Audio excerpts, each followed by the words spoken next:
एक न्यूज़ को हम देखने वाले हैं आज के लिए। ये स्पेशली आपका जो होगा, जो हमारे मिनिस्टर हैं निर्मला सीतारमण जी, जो फाइनेंस मिनिस्टर अभी हैं, तो उनके द्वारा अभी कहा गया है कि ऑनलाइन गेमिंग पे जो है आपको 28% जो है जीएसटी देना होगा। ठीक है, तो उनके रेफरेंस में ही हम लोग देखते लेते हैं कि इस तरह का क्यों इनिशिएटिव उनके द्वारा लिया गया। ये हमारे निर्मला सीतारमण जी है। तो चलिए उसी के डिटेल में, और ये आपका मैं बता देना चाहती हूँ कि ये आपका जो है वो 12 जुलाई का न्यूज़पेपर है और ये दैनिक जागरण है। स्पेशली ये दैनिक जागरण है। एक चीज़ मैंने देखा है कि जो जनसत्ता का है, तो जनसत्ता में जो है उतना जो है इम्पोर्टेंट कोई भी चीज़ें नहीं रहती है जितना मैंने दैनिक जागरण में देखा है। Dainik Jagran is much better than Jansatta. ठीक है, अभी प्रेजेंट टाइम में, बाद में हो सकता है वो आपका जनसत्ता भी हो सकता है, तो प्लीज़ आप इसको माइंड नहीं करेंगे। आज हम लोग तो देखने वाले हैं और स्पेशली ये दिल्ली एडिशन है, तो चलिए मेन इवेंट को हम लोग देख लेते हैं, that is important for us. ठीक है, चलिए। तो 28% तो आपको लगने वाला है ऑनलाइन गेमिंग में, इसलिए जितने भी बॉयज़ हैं, स्पेशली मैं बॉयज़ को बोलना चाहती हूँ कि जो भी खेलते हैं तो उनके लिए ये बैड न्यूज़ है। ठीक है, देखिए यहाँ कहा जा रहा है कि अब ऑनलाइन गेमिंग कैसीनो या फिर हॉर्स रेसिंग की हर बाजी पर 28% जीएसटी देना होगा। ठीक है, खेलने वालों की हार या जीत से 28% जीएसटी का कोई मतलब नहीं होगा। ठीक है, आप हारेंगे या जीतेंगे ऐसा कोई भी मतलब बॉन्ड नहीं है। ठीक है, आपको देना होगा। ठीक है, आगे कहा जा रहा है कि ऑनलाइन गेमिंग चाहे गेम आप ऑफ स्किल का हो या फिर गेम ऑफ चांस, सभी प्रकार के ऑनलाइन गेमिंग पे क्या करना होगा कि 28% आपको जीएसटी लगेगा ही। आपकी फाइनेंस मिनिस्टर ने ऐसा नोटिफिकेशन निकाल दिया। तो चलिए इसको डिटेल में देखते हैं। यहाँ पे कहा जा रहा है क्या कि वित्त मंत्री निर्मला सीतारमण की अध्यक्षता में मंगलवार को जीएसटी काउंसिल की 50वीं बैठक, ठीक है, में 1 वर्ष से अधिक के इंतजार के बाद यह फैसला लिया गया है कि ऑनलाइन गेमिंग पे अब टैक्स लगेगा। ठीक है, 1 साल पहले भी ऑनलाइन गेमिंग, कैसीनो और हॉर्स जो रेसिंग पर टैक्स को लेकर के काउंसिल से लेकर के मंत्रियों के समूह तक मंत्रणा चली थी उसके, लेकिन क्या हुआ कि अंतिम फैसला नहीं हो पाया। ठीक है, देखिए अभी प्रेजेंट में आप देख सकते हैं कि काउंसिल की बैठक में कैंसर और दुर्लभ प्रकार की बीमारियों से जुड़ी दवा तथा इस प्रकार की बीमारियों को ठीक करने के लिए इस्तेमाल होने वाले खाद्य पदार्थों पर लगने वाले जीएसटी को समाप्त करने का फैसला किया गया। अच्छी बात है, जितनी भी मतलब खतरनाक बीमारी है वहाँ पे जीएसटी नहीं लगेगा, समाप्त करने का फैसला लिया गया। और स्वास्थ्य मंत्रालय ने इस प्रकार का दवा अधिसूचित कर दिया है जिसका मुख्य रूप से आयात किया जाता है। ठीक है, तो इसको भी नोटिफाई किया गया है।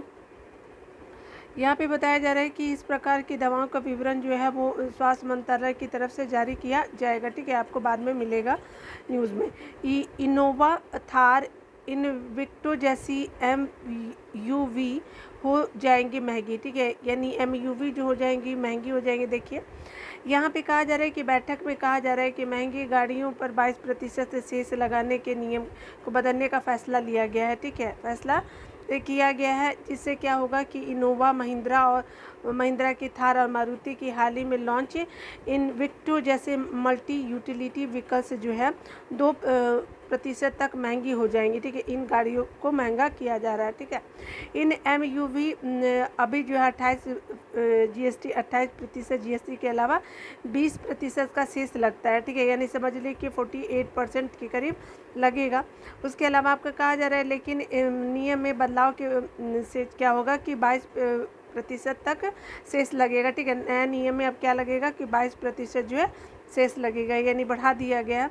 उसी तरह यहाँ पे कहा जा रहा है राइटर के द्वारा कि अभी जो है SUV 22% का सेस लगता है। ठीक है, याद रखिएगा इस तरह के पॉइंट जो निकल के आए हैं। ठीक है, तो ये हमारी निर्मला सीतारमण जी हैं, तो इनके द्वारा ये इनिशिएटिव लिया गया है। ठीक है, चलिए यहाँ पे डिटेल में देख लेते हैं। यहाँ पे कहा जा रहा है क्या कि बाकी की गाड़ियाँ जो है वो महंगी गाड़ियाँ जो है बाकी की महंगी गाड़ियाँ पर 15 से 20% का सेस लगता है। फिलहाल जो है 22% सेस वसूलने के लिए 4 शर्तों को देखा जाता है। ठीक है, पहली शर्त है कि देश भर में वह गाड़ियाँ SUV के नाम से प्रचलित हो और इसके अलावा उस गाड़ियों की लंबाई 4 मीटर से अधिक हो। ठीक है, इंजन की क्षमता अगर है आपके 1500 सीसी या उससे अधिक हो और कम से कम 170 एम एम एम की अनलोडेड ग्राउंड क्लियरेंस हो, ठीक है। ये इस तरह से क्राइटेरिया बताया गया है, ठीक है। अगर आपका यहाँ पे कहा जा रहा है कि मंगलवार की जीएसटी काउंसिल की जो बैठक हुई, फैसले के बाद क्या हुआ है कि एसयूबी के नाम से प्रचलित शर्त को छोड़ अन्य 3 प्रकार की शर्तों को पूरा करने वाली सभी प्रकार की यूटिलिटी गाड़ियों का बची 22% का शेष लगेगा, ठीक है, ऐसा बोला गया है। उसी तरह से बताया जा रहा है कि हालांकि सीडान जो गाड़ियों को इससे बाहर रखा गया है, इसमें नहीं लगेगा 22%। 20 लाख से अधिक की कीमत वाली MUV जो है वो गाड़ियाँ 40,000 रुपये क्या तक हो जाएंगी महंगे, ठीक है। तो चलिए अगला देख लेते हैं। एक न्यूज़ है आपका क्या कि 2045 तक ऊर्जा की कीमतों में 23% की वृद्धि होगी, और ये आपका जो है ग्लोबल लेवल पे इस तरह का इंक्रीजमेंट होगा, ठीक है, ऊर्जा की मांग में। चलिए डिटेल में थोड़ा सा कमी पॉइंट है तो इसको देख लेते हैं। यहाँ पे कहा जा रहा है कि वैश्विक स्तर पर जो बोला जा रहा है कि सभी प्रकार की ऊर्जा मांग में 2045 तक 23% की बढ़ोतरी होगी। तेल उत्पादक देशों के संगठन आपके ओपेक के महासचिव हैथम अल घीस ने कहा है। ओपेक के महासचिव कौन है? तो हैथम अल घीस ने कहा है कि मंगलवार को नाइजीरिया में तेल एवं गैस सम्मेलन के दौरान यह बात कही गई है। कहाँ हुआ था? तो नाइजीरिया में हुआ है। उसके अलावा ये बताया जा रहा है कि सम्मेलन में ओपेक देशों के प्रतिनिधियों ने तेल क्षेत्र में लगातार निवेश जारी रखने का मुद्दा उठाया है और चेताया है कि ऐसा नहीं करने पर उनकी कीमतों में क्या होगा कि बढ़ोतरी होगी। इस अगला बताया जा रहा है कि अल घीस ने कहा कि नई तेल परियोजना के वित्त पोषण को सीमित करने एवं रोकने या फिर आह्वान अवास्तविक या फिर मूर्खतापूर्ण था, ठीक है। हालांकि उन्होंने फासिल यानी जीवाश्म ईंधन के लगातार उत्पादन में प्रौद्योगिकी की आवश्यकता को क्या किया? स्वीकार किया है। मांग में बढ़ोतरी के अनुमान पर बताया जा रहा है कि अल घीस ने कहा कि हमें ऊर्जा के सभी रूपों की आवश्यकता होगी, ठीक है, यानी जितने भी ऊर्जा जो है हर रूप में जो आपका अभी विद्यमान हो, सारे रूप में जो होगी वो इम्पोर्टेंट होगी। पवन ऊर्जा हो गई, फिर से हाइड्रो आपका ऊर्जा हो गई, इस तरह से आप देख सकते हैं। उसके अलावा देखिए क्या बोला जा रहा है कि ओपेक के महासचिव ने कहा कि 2045 तक वैश्विक तेल उद्योग को $12.1 ट्रिलियन के निवेश की ज़रूरत होगी। किसको? तो आपको वैश्विक तेल उद्योग को, ठीक है, 12.1 ट्रिलियन यानी 2045 तक। लेकिन यह उद्योग इस निवेश तक पहुँचने के लिए जो है कहा जा रहा है कि अभी तक सही रास्ते नहीं पहुंचा है, ठीक है। तो ये यहाँ पे थोड़ा सा और मुश्किलें देखी गई है। उन्होंने कहा कि हमें कार्बन कैप्चर, यूटिलाइजेशन एवं भंडारण और हाइड्रोजन परियोजना जैसे इनोवेटिव समाधानों की आवश्यकता होगी। उसके अलावा इनके द्वारा कहा गया है कि अगले वर्ष के लिए तेल की मांग को लेकर के ओपेक का जो दृष्टिकोण है वो उत्साहित रह सकता है। उसके अलावा डिटेल में बताया जा रहा है कि ओपेक इस महीने के अंत में क्या है कि तेल की मांग को लेकर के अपना पहला आउटलुक प्रकाशित करेगा ओपेक जो है। उसके अलावा बताया जा रहा है कि अगले साल 2024 में जो ओपेक का पूर्वानुमान संभवतः इस वर्ष 23.5 लाख बैरल प्रतिदिन मांग से कम हो सकता है, ऐसा बताया गया है आपका जो 2024 में, ठीक है। तो चलिए अगले पॉइंट को एक न्यूज़ निकल के आई है कि जो जलवायु परिवर्तन से आंखों को खतरा होने का जो आपका डर बना हुआ है, तो इसको देख लेते हैं किस तरह से आपको नुकसान पहुंचाया जा सकता है। तो आपका कनाडा की टोरंटो यूनिवर्सिटी द्वारा एक संयुक्त राज्य अमेरिका के 50 राज्यों के, याद रखिएगा कि अमेरिका में 50 राज्य है, 17 लाख व्यक्तियों पर किए गए हालिया जो रिसर्च किए गए, तो उसमें पाया गया कि जलवायु परिवर्तन के कारण क्या हो रहा है कि लोगों में अंधापे एवं अन्य दृष्टि दोष का खतरा बढ़ता जा रहा है। सर्वे में ये भी सामने निकल के आया है कि जो लोग अपेक्षाकृत गर्म इलाकों में रहते हैं उनमें दृष्टि दोष का खतरा लगभग 50% जो है बढ़ गया है, ठीक है, यानी आइज को क्या कर रहा है? अफेक्ट कर रहा है। नेत्र की जो डॉक्टर है उनका कहना है कि यह रिपोर्ट आंखों की सूरज की तेज किरणों के प्रभाव से महफूज रखने की भी अपील कही गई है, यानी आप जो है डायरेक्ट सन में ना जाए। जैसे एक्सपर्ट बता रहे हैं कि आप देखेंगे कि जलवायु परिवर्तन का कारण जो है वैश्विक नेत्र रोग के मामलों में क्या है? इजाफा हो सकता है। तापमान में वृद्धि और सूर्य से आने वाली पराबैंगनी किरणों के लगातार संपर्क में आने से क्या हो रहा है कि ये आपका जो है आंखों को सुरक्षा कठिन हो सकती है, ठीक है, क्योंकि सनलाइट ज़्यादा तेज़ पड़ता है तो हमारी आंखों के लिए भी ज़्यादा नुकसान होगा। उसी तरह आप देखते भी होंगे कि अगर कभी तेज़ धूप में आप चले जाते हो कि आंखें लाल भी हो जाती है, तो इस तरह की भी समस्या हमेशा देखने को मिलती है, स्पेशली समर सीज़न में।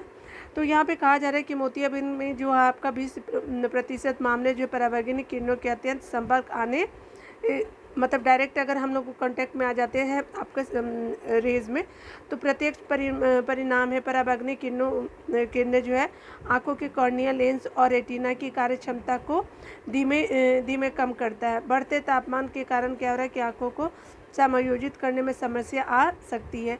इससे आँखों की कार्य क्षमता घटती है, जिससे समय से पहले आँखें क्या होती है काम करना बंद कर देती है। ठीक है, यानी आपका जलवायु परिवर्तन से ये भी समस्या उभर के आई है। उसके अलावा कहा जा रहा है कि समताप मंडल में निहित ओजोन परत के हाशिए की प्रक्रिया जो है परावैज्ञानिक किरणों के आसानी से धरती पे पहुंचने नहीं देता है। ठीक है, अगर मान लीजिए सपोज समताप मंडल में जो आपका ओजोन लेयर है, तो अगर उसकी आसानी से क्या होता है कि पहुंचने देती है, यानी कहने का मतलब कि अगर मतलब ओजोन लेयर अगर उसमें छेद हो जाएगा तो क्या होगा कि आपका डायरेक्ट जो है परावैज्ञानिक किरणें अर्थ तक आ पाएंगी। और ये कहाँ है, तो समताप मंडल में ओजोन लेयर होता है, याद रखेंगे।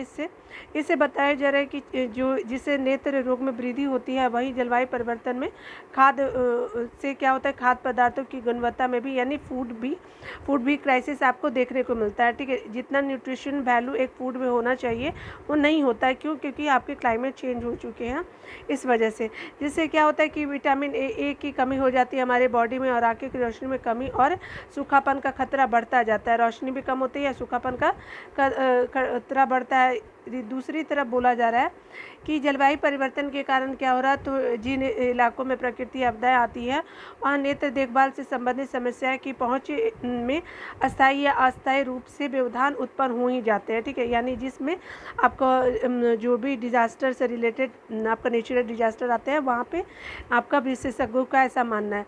इससे क्या होता है कि आपका गंभीर रोग हो सकता है। आँखों का रोग बढ़ने से क्या होता है कि पर्यावरणीय मुसीबतें भी बढ़ जाती है। ठीक है, अगला बताया जा रहा है क्योंकि मोतियाबिंद की सर्जरी से लेकर के आंखों के लिए जो है ज़रूरी दवाई, आई ड्रॉप और चश्मे की आपूर्ति बढ़ने और उसके इस्तेमाल के बाद उनके अपशिष्टों में निहित कार्बन फुटप्रिंट धरती के विनाशकारी हो सकते हैं। ठीक है, यानी वेस्टेज वगैरह जो होते हैं।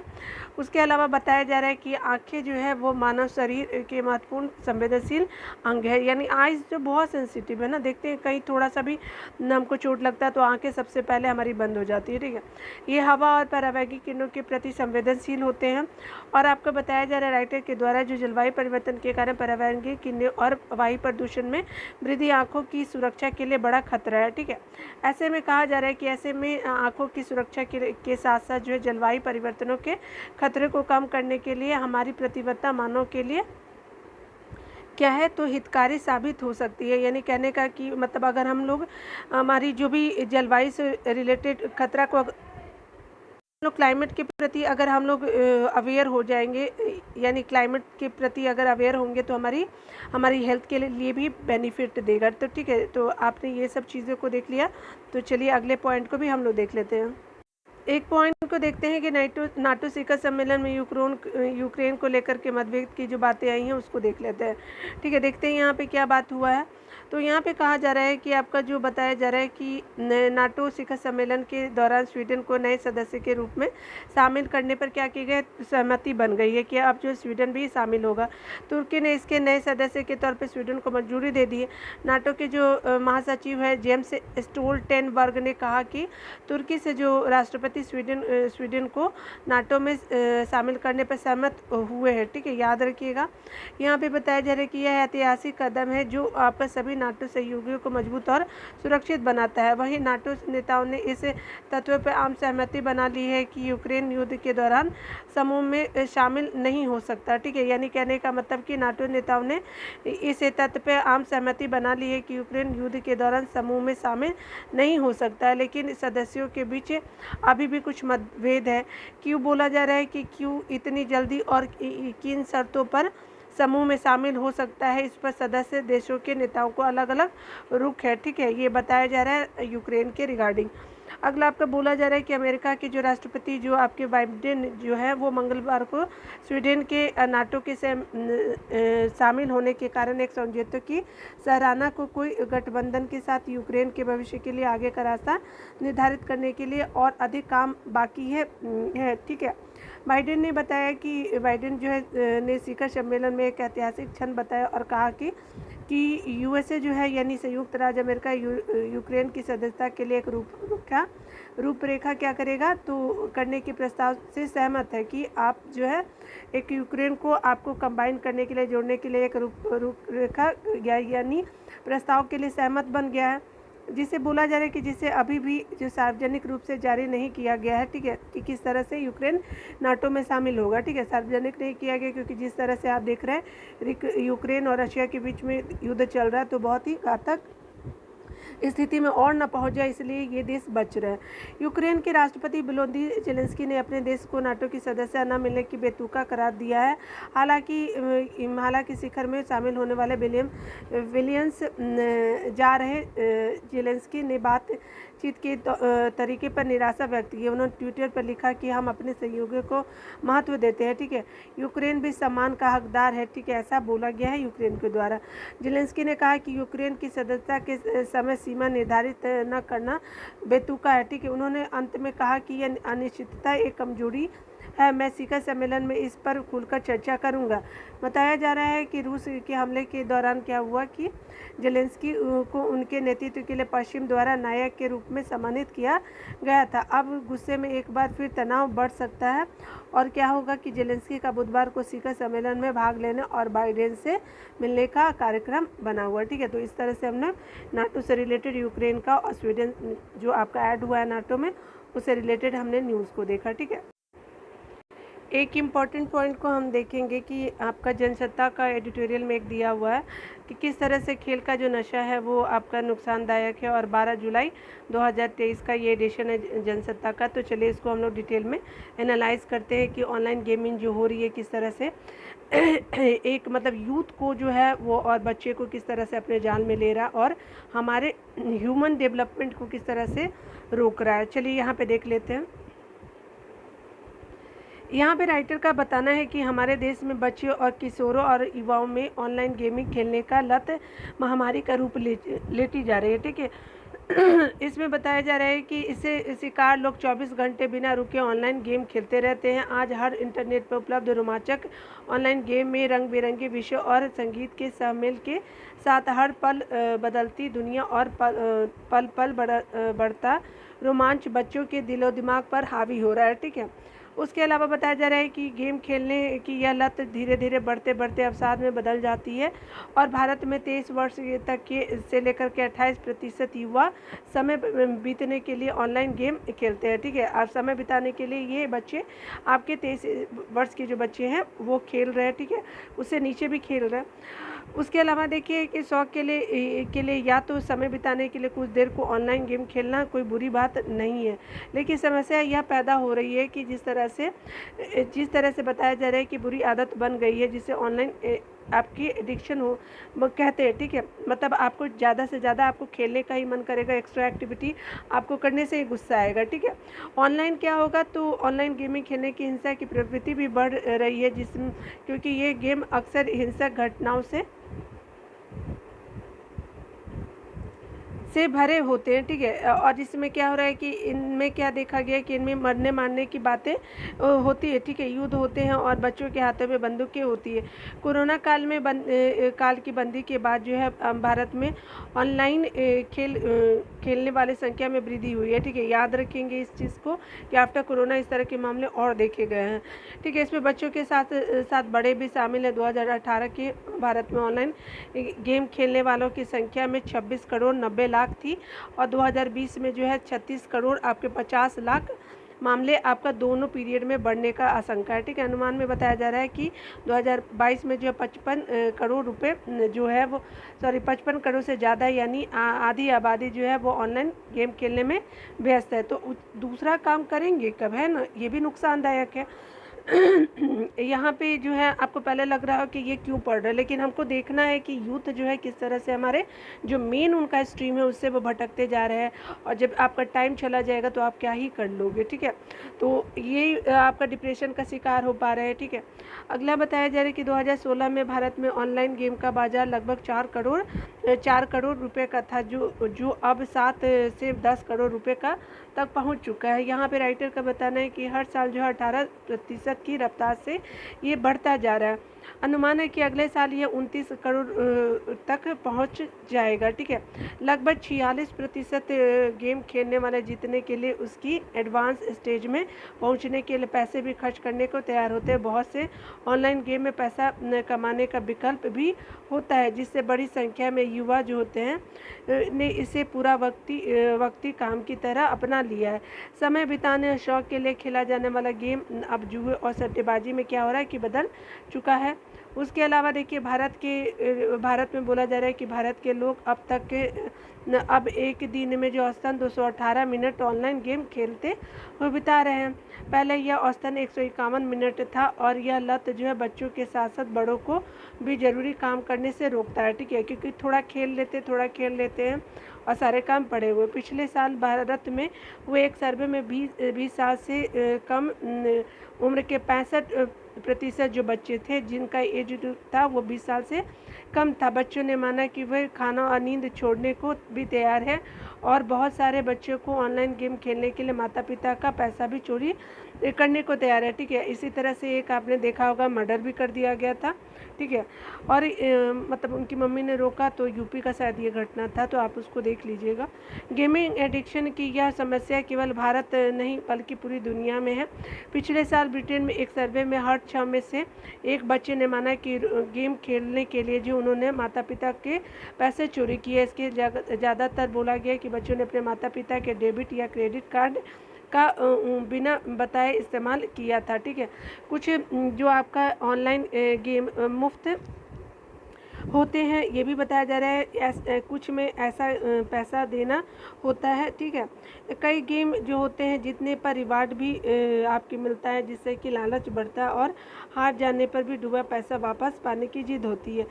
बच्चे जो होते हैं लगातार झूठ बोलने और आपका क्या हो रहा है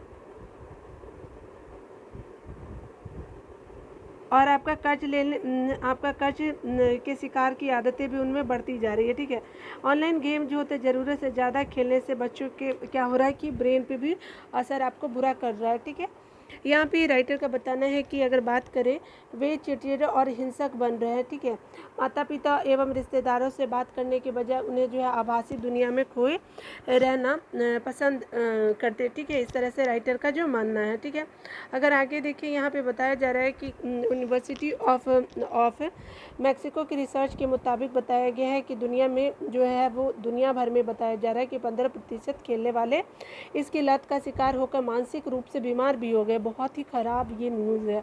ठीक है, इस बीमारी के कुछ लक्षण भी होते हैं जिन्हें समय पर पहचान लेना आपका ज़रूरी है, जैसे कि गेम के अलावा हर काम से खुद को अलग कर लेना। ठीक है, और भूख कम हो जाना, आंखों और कलाइयों में दर्द होना और सिर में दर्द, नींद कम आना, न खेलने पाने पर चिड़चिड़ापन होना। इसके अलावा खीज और भूलने की बीमारी, निराशा भी होगी, तनाव, अवसाद जैसी बीमारियां भी इसमें बढ़ते रह रही है। ठीक है, तो इस तरह के नुकसान भी आप देख सकते हैं। ठीक है, अगला देखते हैं यहाँ पे बताया जा रहा है राइटर के द्वारा कि इस तरह की बीमारियां भी आपको जन्म लेते दिख सकती है। ठीक है, 70% ऑनलाइन गेमों के दौरान जो है लूट बॉक्स जैसे पड़ाव बच्चों को बहुत आकर्षित करते हैं। इन लूट बॉक्स को पैसा देकर के ख़रीदा जा सकता है और इनके खुलने पर गेम में आगे बढ़ने में आसानी होती है। ब्रिटेन में 19 वर्ष से कम उम्र के 11% जो बच्चे थे ने इन लूट बॉक्सों को खरीदने के लिए अपने अभिभावकों से 130 करोड़ रुपए चुरा लिए। ठीक है, और आपको बताया जा रहा है कि 2018 में बताया जा रहा है कि लूट बॉक्स खरीदने के लिए दुनिया भर में गेम खेलने वालों के में 2,25,000 करोड़ रुपए खर्च किए। ठीक है, मतलब इस तरह का बिजनेस भी यहाँ पे हो रहा है। ठीक है, अगला बताया जा रहा है कि 2025 तक लूट बॉक्स खरीदने पर जो है गेमर्स 3 लाख जो है वो 75,000 करोड़ रुपए खर्च कर देंगे 2025 तक, ऐसा अनुमान लगाया गया है। ठीक है, आगे देखते हैं थोड़ा सा पॉइंट को। करने लगे हैं। ये बताया जा रहा है कि यह जो है वो आपका ये लगेंगे आपका 2025 तक, ऐसा आंकड़ा निकाला गया है।